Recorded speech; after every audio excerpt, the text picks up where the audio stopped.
जय बद्री केदारनाथ दोस्तों, बहुत बहुत स्वागत है आप लोगों का मेरे एक और यूट्यूब वीडियो पे। तो दोस्तों, जब से मैं एच डी एफ सी के सिल्वर म्यूचुअल फंड का एक वीडियो लाया हूँ, तब से काफ़ी लोग मुझसे बोल रहे थे कि गोल्ड पे भी एक वीडियो लाओ। तो आज मैं आपके लिए एक ऐसा म्यूचुअल फंड लेके आया हूँ जो एस बी आई का है। तो इसका नाम है, जैसा कि आप स्क्रीन पे देख सकते हैं, S B I gold fund. आज हम इसी फंड के बारे में बात करेंगे, लेकिन इससे पहले कि हम शुरू करें, आपकी जानकारी के लिए बता दूं कि मैं एमफी और सेबी रजिस्टर्ड फाइनेंशियल एडवाइजर नहीं हूं। अपने फाइनेंशियल एडवाइजर की सलाह मशवरा और अपनी बुद्धि का इस्तेमाल करके ही किसी भी फंड में निवेश करें। ठीक है, तो चलिए शुरू करते हैं वीडियो। तो जैसा कि आप स्क्रीन पे देख सकते हैं, आज हम बात कर रहे हैं एसबीआई गोल्ड फंड के बारे में। तो चलिए शुरू करते हैं कि इसने कितना रिटर्न दिया है। तो आप देख सकते हैं कि पिछले 3 महीनों में इस फंड ने लगभग 25% का रिटर्न दिया है। वहीं आप पिछले 6 महीने में देखें तो इस फंड ने लगभग 52% का रिटर्न दिया है। पिछले 1 साल में देखें तो इस फंड ने लगभग 89% का रिटर्न दिया है। पिछले 3 साल में अगर देखें तो इस फंड ने 37% का रिटर्न दिया है। पिछले 5 साल में आप देखें तो इस फंड ने 24% का रिटर्न दिया है। और ओवरऑल आप देखें तो इस फंड ने 17.8.6% का रिटर्न दिया है। देखिए दोस्तों, हाल फिलहाल के इस गोल्ड रश को अगर इग्नोर कर दिया जाए, तो अमूमन जो गोल्ड है वो सालाना 10% का रिटर्न देता है। ठीक है, तो अधिकतर म्यूचुअल फंड हाउसेस, खासकर जो मल्टी एसेट टाइप होते हैं, जो कैटेगरीज में इन्वेस्ट करते हैं, कमोडिटीज में इन्वेस्ट करते हैं, तो वो गोल्ड में लगभग सिंगल डिजिट में ही इन्वेस्टमेंट रखा करते थे, 9-10% ज़्यादा से ज़्यादा। और जनरली 5-6% के आसपास ही गोल्ड में उनका इन्वेस्टमेंट होता था। तो लेकिन पिछले 1-2 साल से ऐसा हुआ है कि गोल्ड ने बम्पर रिटर्न दे दिए हैं, और उसकी वजह से कई फंड हाउसेस ने उसमें अपना एलोकेशन में थोड़ा बड़ा बदलाव भी किया है।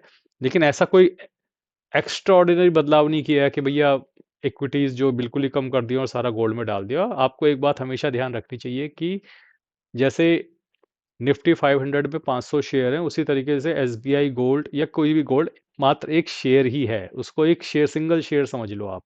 ठीक है, तो एक सिंगल शेयर में जो जोखिम होता है वही जोखिम गोल्ड में भी है। ठीक है, लेकिन गोल्ड की अपनी एक वैल्यू है, सिल्वर की अपनी कोई खास वैल्यू नहीं है। ठीक है, सिल्वर या तो इंडस्ट्रियल यूज में हो रहा है, या आजकल नई नई चीजें उसके बारे में बोली जा रही हैं। लेकिन गोल्ड पुराने समय से ही, आपको याद होगा कि अपनी हमारी दादा दादी, नाना नानी और पुराने समय के लोग भी बोला करते थे कि सोने को इकट्ठे करता रहना चाहिए, जमा करते रहना चाहिए। पहले तो करेंसी भी सोने के बदले ही बनाई जाती थी और रिलीज की जाती थी। बाद में धीरे धीरे उसमें बदलाव किया गया है। तो गोल्ड जो है वो अपने आप में एक प्रीमियम मेटल है, जिसकी अपनी खुद की एक वैल्यू है। इसमें करेक्शन बहुत ज़्यादा नहीं आता, ये स्टेबल रहता है। तो हालांकि ये इतना भाग गया है, तो भी अगर यहाँ से आप बुरे से बुरा आप देखो तो गोल्ड में 15 से 20% का ही करेक्शन हो सकता है, इससे ज़्यादा नहीं हो सकता। जबकि सिल्वर में कितना हो सकता है कोई नहीं कह सकता। तो गोल्ड इतना भागने के बाद भी अगर आप सिस्टमेटिकली एसआईपी करें और लंबे समय के लिए निवेश करें, तो गोल्ड आपको यहाँ से भी रिटर्न देगा। हालांकि वॉलेटिलिटी अभी भी बरकरार है, और ऐसा बिल्कुल नहीं कह रहा हूँ कि वॉलेटिलिटी बिल्कुल नहीं होगी या गोल्ड यहाँ से 5-10% नहीं गिर सकता। वॉलेटिलिटी भरपूर है मार्केट में। बहुत ज़्यादा रन जब कोई चीज़ दे देती है तो उसमें गिरावट आने का अंदेशा हमेशा रहता है। लेकिन ये क्रैश नहीं होता। गोल्ड की ये खास बात है, ये करेक्शन जरूर आता है इसमें 5-10%, 15%, और फिर एक लंबे समय के लिए ये कभी कभी ऐसा भी होता है कि एक रेंज में, एक जोन में फंस जाता है। आप अगर गोल्ड का चार्ट उठा के देखेंगे तो ऐसा आप कई बार देखेंगे कि वो एक जोन में फंस गया है।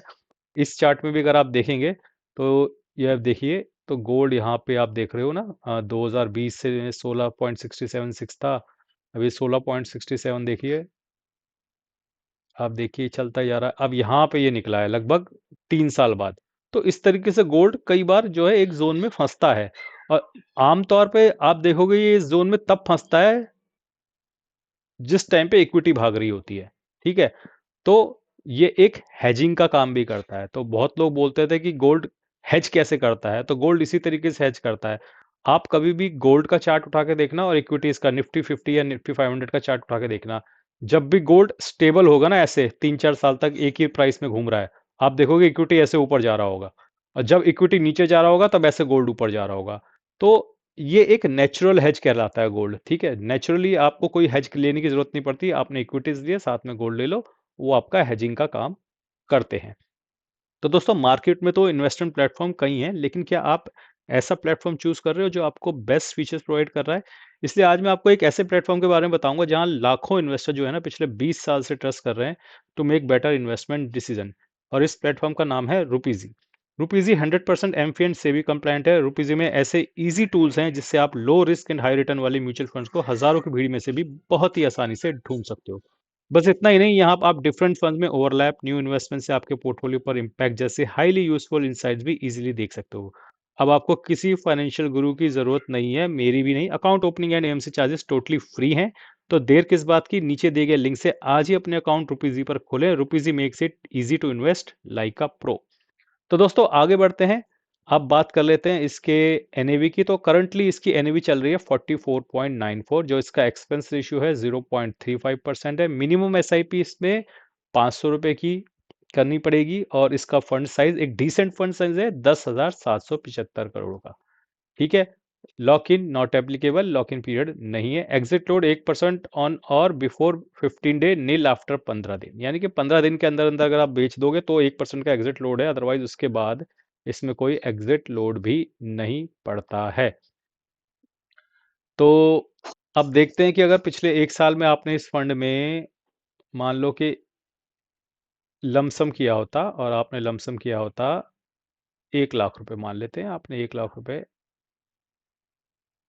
1 लाख तो हम कैसे लाएंगे इसको यार, ये तो हिल ही जा रहा है बहुत ज़्यादा। तो चलिए लमसम में इसको मान लीजिए लगभग 2 लाख आपने लगाए, तो 2 लाख इस वक्त आपके 3,67,000 रुपीज़ बन जाते। अगर आपने 1 साल पहले लगभग 2 लाख 1,95,000 लगाए होते, उस वक्त 3,67,000 होते। तो गोल्ड ने काफ़ी अच्छा रिटर्न दिया, लेकिन हमेशा ध्यान रखिएगा कि जो चीज़ बहुत भाग जाती है उसके गिरने की अंदेशा बहुत ज़्यादा होता है। लेकिन यहाँ पे सेफ्टी की बात यह है कि गोल्ड एक ऐसा टूल है जो बहुत ज़्यादा नहीं गिरता है, एक ऐसी कमोडिटी है जो बहुत ज़्यादा नहीं गिरता है। करेक्शन इसमें भी आते हैं, स्टैग्नेंसी इसमें भी आती है, लेकिन बहुत ज़्यादा हैवी क्रैश गोल्ड कभी भी नहीं होता।